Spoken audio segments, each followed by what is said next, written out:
ॐ सदाशिवसमारम्भां शङ्कराचार्यमध्यमाम् अस्मदाचार्यपर्यन्तां वन्दे गुरुपरम्पराम् ॐ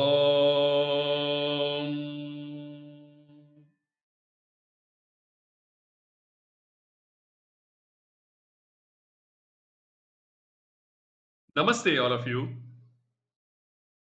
Welcome back to these final portions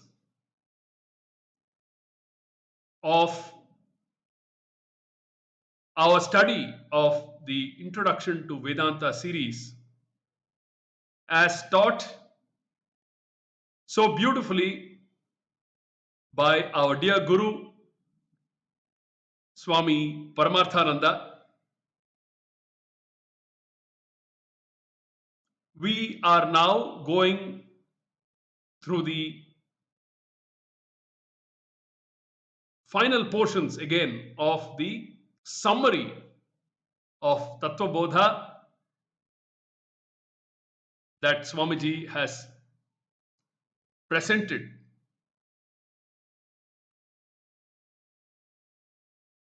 in 5 parts. Swamiji says that Tattvabodha is such a beautiful primer text that its topics are well laid out to make it easy to understand for a beginner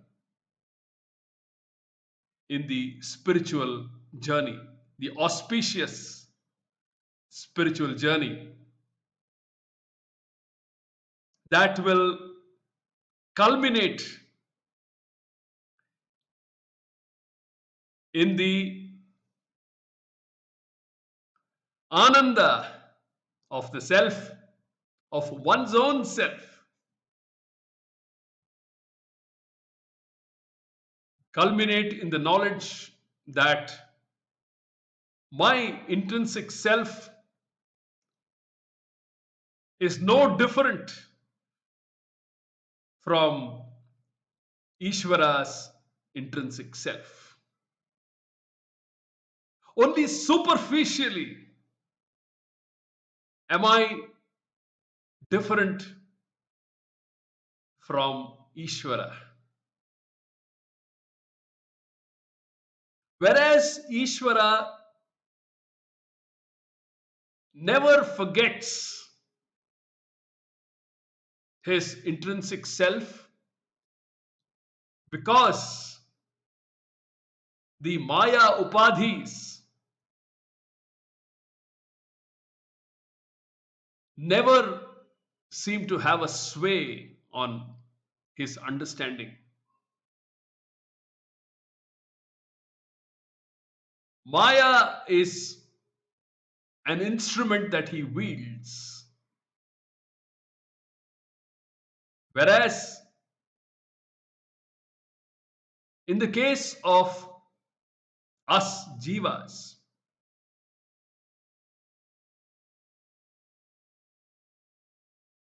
until we claim our intrinsic nature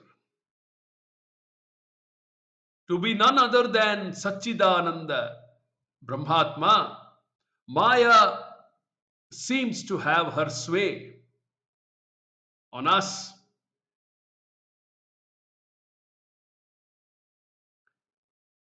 Making it appear to us that we are not our Satchidananda, the immaculate Satchidananda self. Maya has this inscrutable power to veil the unveilable, if I may use that word, that term, uncoverable, if I may use that term too, the uncoverable Brahmatma that is our intrinsic nature.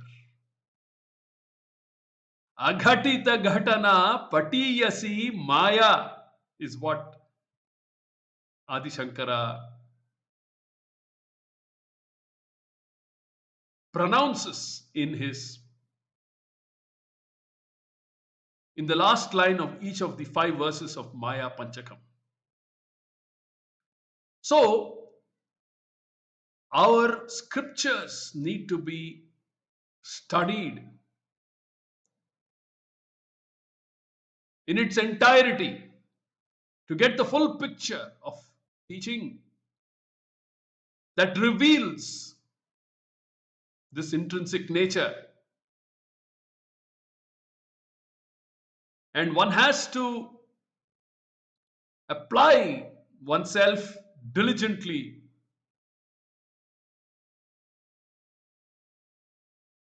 to the process of Jnana Yoga that includes Shravanam. And recalling Swamiji's famous definition of Shravanam, which reads, a consistent and systematic study of the Vedantic scriptures for a length of time under the guidance of a competent live Acharya. Every word in that definition is important. A consistent, day in and day out, week after week, month after month, year on year, decade on decade, and systematic study, a well built up study of the scriptures for a length of time, not for a day or two, a month or two, or year or two, but maybe for decades, maybe for the entire lifetime. It's worth it. Under the guidance of a competent, a Shrotriya Brahmanishta Guru,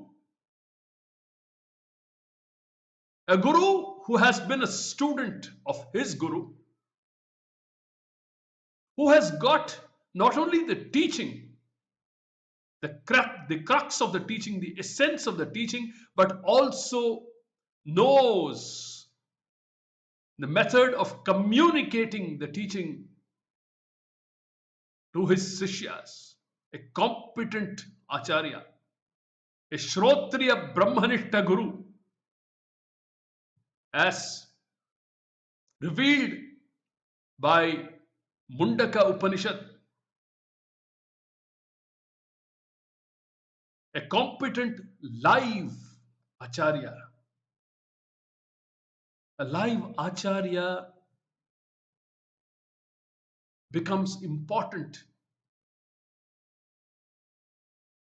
in the initial stages of studentship because it provides an opportunity for a one-to-one interaction if needed, to be in the presence of the Acharya in and through the classes that we attend, and be of service to the Acharya if and when needed.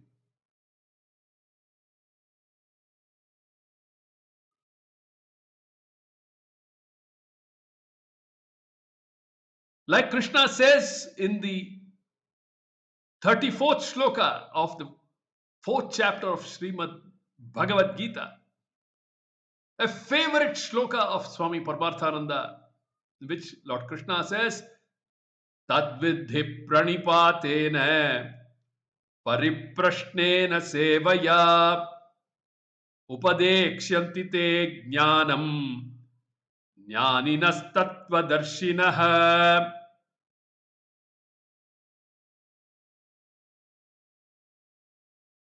Tatvidhi pranipatena pariprashnena sevaya. Having a live Acharya the Acharya lends himself to the Sishya to provide the Sishya's services to him. Not that the Acharya requires the services, but for the Sishya's Chitta Shuddhi, Chitta Ekagrata, to develop bhakti in him, to develop Shraddha in the teacher's words,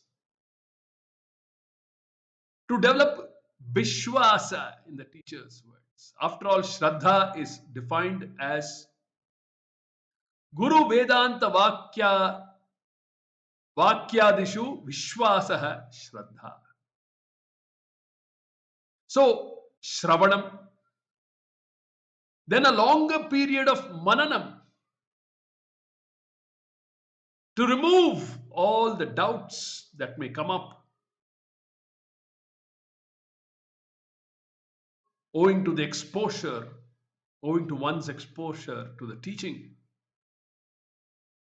Because, as Swamiji says, it is only clear knowledge, doubt-free knowledge, that blesses the student. Just as only when food is digested does it nourish the body. Undigested food cannot nourish the body. Knowledge that is affected, knowledge that is not cleared of its doubts is no knowledge. It is as good as ignorance. So Mananam, the student has to diligently apply oneself. And then the longest period of Nididhyasana, in which, although the knowledge is now clear, there are habitual practices, habitual vasanas that are residing in our Karana Shariram, in our subconscious selves, that may surface from time to time and present themselves to us in a diametrically opposite view to what the teaching is. They are called Viparita Bhavanas. Viparita means that which is not in keeping with the teaching that we have received and assimilated and cleared. So, until such time these vasanas are leveled out and ironed out, we need to continue this process of Nididhyasanam in order to solidify, to strengthen, to bolster, to make this knowledge a jnana nishtha. Jnana must be transformed to jnana nishtha. This Jivatma Paramatma Aikyam, the fact that I am not different from Paramatma intrinsically, Aikyam, oneness, that has to stand me in good stead all through my living years.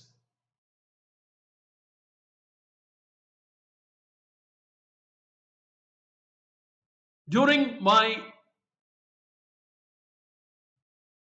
years of being a Jivan Mukta. Jivan Mukta is what? Essentially, during my living years, I have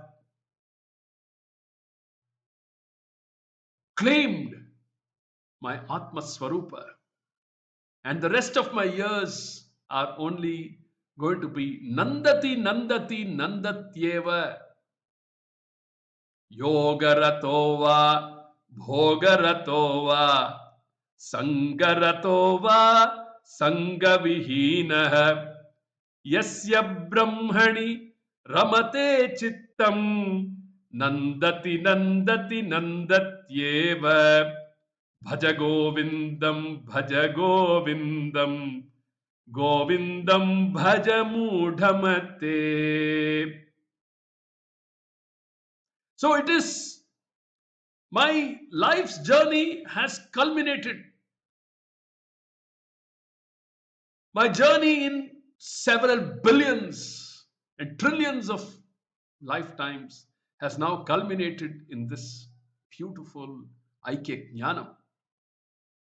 So this Aikya Jnanam has to be available to me during my day-to-day transactions in Vyavahara. Although in the green room I know that I am no different from Paramatma, this knowledge has to be available to me, for which I have to work towards Jnana Nishtha. Once I cannot be shaken at all, then life becomes a leela for me. I have no other agenda in life. I have nothing to accomplish because I have accomplished the totality. I am Brahman. I am all. From I am small to I am all. From Chinna Aale to Perumal, I have transformed. This is the culmination of this great teaching. We will continue with this thread in the upcoming capsule and take the summary forward. I'm sorry, I was inspired. My inspiration took me to express all these thoughts that I didn't want to stem as they were flowing in my mind, and hence I couldn't actually get to the running text, but we will get to the running text in the next capsule. Hari Om.